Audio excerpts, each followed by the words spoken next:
Voltando a falar, então, sobre a definição do Dante, vamos entrar na parte mais técnica. Eu já estava explicando no vídeo anterior, né, o que era a proporção, expliquei de homem para homem, mas deixei para agora, para nós começarmos nesse vídeo, falar sobre a questão do real e pessoal.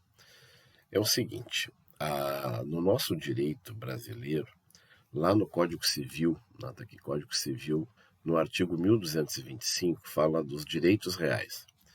E aí o que a gente raciocina?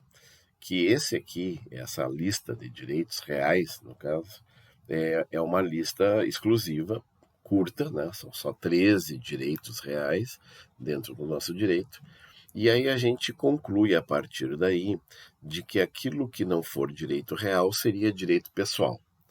É nesse contexto que Dante fez a definição dele. Então, essa conceituação ou classificação dos direitos, ou essa divisão dos direitos em reais e pessoais, já explicava, ou já existia lá no século XIII, né, no direito romano, já existia essa divisão, que até hoje ela não é muito clara, é meio polêmica, né, mas ela divide os direitos nas duas espécies exatamente em função do tipo de relação que se estabelece entre as pessoas.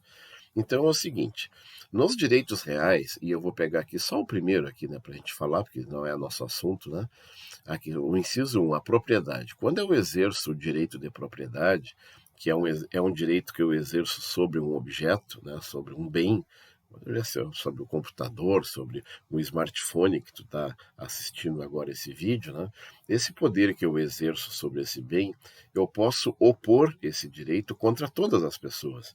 Então, ao ter poder de propriedade sobre um objeto, todas as demais pessoas devem obediência, têm o dever de respeitar esse meu direito. Então, a relação é chamada juridicamente de real, porque eu me relaciono com todas as pessoas ao mesmo tempo. No entanto, boa parte das relações, na maioria das relações jurídicas que a gente estabelece, são relações pessoais. Então, não são relações com todas as pessoas, são relações com pessoas determinadas, sejam elas jurídicas, sejam elas físicas. Então, só para colocar um exemplo aqui, né? Vocês contrataram essa disciplina, né, de fundamentos epistemológicos do direito, vocês contrataram da Urcamp. Então, criou um vínculo pessoal de vocês com a Urcamp. Tu não pode exigir essa aula da FURG, tu não pode exigir da Unicinos, tu não pode exigir de outra faculdade particular, né? Tu não pode exigir as aulas que quem se comprometeu a dar essas aulas para ti foi a Urcamp. É nesse sentido. Então, a relação não é com todas as universidades, a relação é só com uma universidade. Assim como quando tu te casa, né? É uma relação também que se estabelece só com uma pessoa. Não é uma relação que se estabelece, eu não casei com todo mundo, eu casei com uma pessoa determinada. Então, eu tenho direitos e obrigações em relação àquela pessoa. Então, os direitos, na sua esmagadora maioria, eles são pessoais. A exceção é o direito ser real, tanto que é exceção, que tem uma lista bem curta. Ao final da definição, ele diz que essa proporção, né, que liga as pessoas, que pode ser real ou pessoal, se conservada, conserva a sociedade. E se for destruída, destrói a sociedade. Aqui não é definição. Aqui ele está falando da importância que ele entende que o direito tem. Então ele diz que o direito é vital para a sociedade. Se tu conservar o direito, tu conserva a sociedade. Se tu destruir o direito, tu destrói a sociedade. Se posicionando, então, a respeito da pergunta que já foi feita nas aulas anteriores, né? O direito existiria sem a sociedade existiria sem o direito, né? Para Dante Alighieri, o direito é fundamental. Se tu não fizer, se tu não tiver um conjunto de normas, se tu não tiver o direito, tu não vai ter uma sociedade. Terceira definição, agora já vamos para o século XVII, é do Hugo Grossio, é um jurisconsulto holandês, que diz que direito é o conjunto de normas ditadas pela razão e sugeridas pelo appetitus societatis. É importante frisar o que está aqui sublinhado, conjunto de normas. Por que isso? Porque nós vamos só pegar aqui agora, fazer um resuminho, né, das 3 primeiras definições. No século I, Celso disse que direito era arte. No século XIII, Dante Alighieri disse que direito é proporção. Já no século XVII, então, olhem aqui o tempo que levou, né, 1700 anos, né, o Grócio disse que o direito era o conjunto de normas. Por que é importante essa paradinha aqui para fazer esse relato?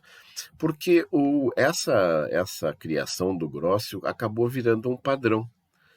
Todas as definições que vêm após o Grócio, quase todas elas apelam para essa definição de que direito é um conjunto de normas. Então, ele tem esse mérito. Ele criou um padrão de definição.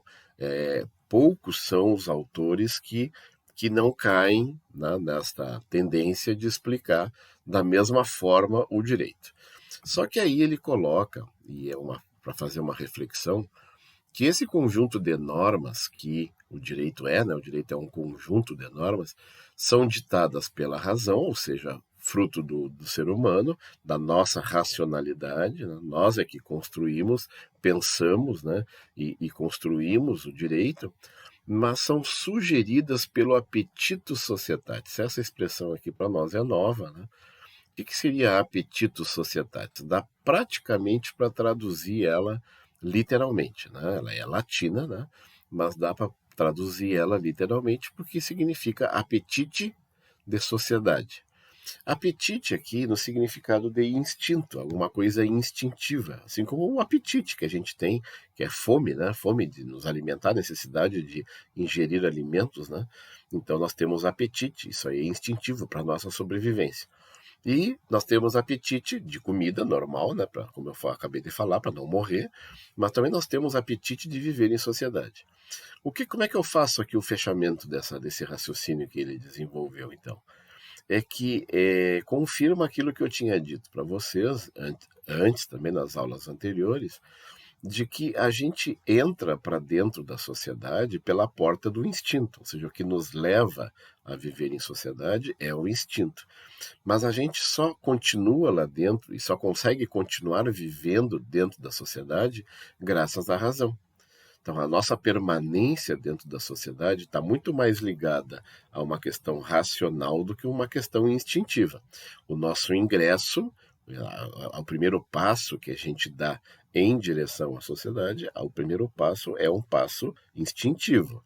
Então, a gente é levado por uma força natural nossa, né, de viver agrupado, viver em sociedade. Mas a gente só continua e só, vamos dizer assim, qualificamos o nosso convívio através da construção do conjunto de normas que é fruto da nossa razão, do nosso raciocínio. Então, nós verificamos que vale a pena, né, viver em sociedade, há um custo-benefício que é válido, e aí, então, por isso que a gente continua vivendo em sociedade. É uma reflexão, então, que confirma tudo aquilo que a gente já falou sobre isso. Muito bem. A próxima definição, olha só, não, foi conjunto de normas aqui, do Grócio, e agora veio o conjunto de condições. O conjunto de condições aqui, do nosso Immanuel Kant, né, que é um jurisconsulto holandês do século XVIII, não é um conjunto de normas, mas aí eu sempre faço essa reflexão também, vamos lá. Condição e norma são coisas diferentes? Com boa vontade, a gente vai achar alguma similaridade, né? Então, uma condição, não deixa de ser uma norma. Nem toda norma impõe condições, certo? Mas toda condição, quando tu coloca uma condição, né, é uma exigência, né? É uma norma, tu impõe um dever. Então, nesse sentido, com muito boa vontade, tu poderia concluir que conjunto de condições não é tão diferente assim do conjunto de normas, segundo as quais o arbítrio de cada um pode coexistir com o arbítrio dos outros. Arbítrio aqui como vontade, né, como autonomia de tomar as suas decisões, né? Tem muita gente que diz, assim, naqueles mais religiosos, que a diferença entre os seres humanos e os outros animais, além da questão do raciocínio, é a questão do livre-arbítrio. Nós recebemos de Deus, né, o livre-arbítrio que permite a gente tomar as nossas decisões, escolher os nossos destinos, que eu também já coloquei para vocês, que são aqueles dilemas éticos, né? Toda vez que tu chega numa encruzilhada e tu tem que tomar uma decisão, para que lado eu vou? Nesse sentido, aí tu vai exercer o teu livre arbítrio de tomar a decisão e assim assumir também as consequências, né, e as vantagens dessa decisão que tu tomou. Então é o seguinte, como todos nós temos o nosso livre arbítrio, não teria como tu botar todo mundo viver junto e cada um fizesse aquilo que quisesse. Então, em que sentido o direito aparece aqui? O direito aparece para permitir que o arbítrio de uma pessoa coexista com o arbítrio dos outros. E isso só é possível limitando o arbítrio. Ou seja, eu tenho que diminuir o teu arbítrio, diminuir o meu arbítrio, para que os nossos arbítrios possam conviver. Isso é elementar de qualquer relação. Vou começar a relação familiar, a relação conjugal, namoro, amizade, sei lá, casamento, né? Até a relação com os filhos. A gente tem que tomar muito cuidado, né? Exatamente porque nós temos que abrir mão. A gente não pode ter tudo aquilo que a gente quer, né? Então a gente tem que administrar isso aí. E aí o que, que acontece? Todo mundo tem que ceder um pouquinho. É a única forma de viver em sociedade é nesse sentido. Nós temos que ceder. E o direito atua exatamente fazendo isso. O direito atua cerceando os nossos arbítrios, né? Diminuindo os nossos arbítrios, para que todos eles diminuídos possam conviver mansa e pacificamente. Vou fazer agora também outra pausa aqui para o vídeo não ficar muito longo.